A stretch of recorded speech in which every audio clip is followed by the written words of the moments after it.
दोस्त नमस्ते प्रणाम, मैं हूँ वंदना दुबे और स्वागत करती हूँ दीदी के चैनल पे। और दीदी आई है सोनभद्र से। इनका चैनल है सागर साक्षी ब्लॉग।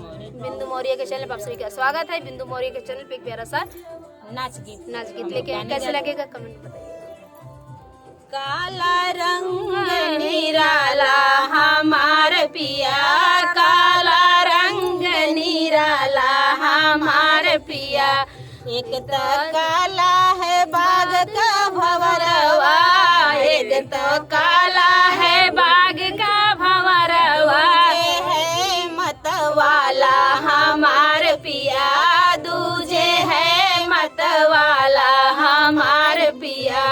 काला रंग निराला हमार पिया, काला रंग निराला हमार पिया।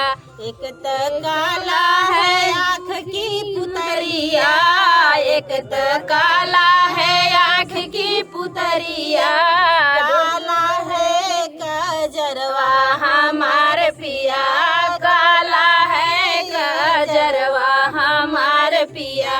काला रंग निराला हमार पिया, काला रंग निराला हमार पिया। एक तो काला है राम लखन जी, एक तो काले हैं राम लखन जी। दूजे हैं मनमोहन हमार पिया, दूजे हैं मनमोहन हमार पिया।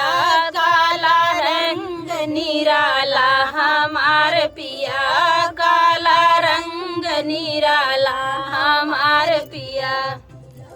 तो गीत कैसे लगा कमेंट में बताइएगा और दीदी का सपोर्ट करिए। आप लोग से रिक्वेस्ट है कि दीदी का सपोर्ट करिए।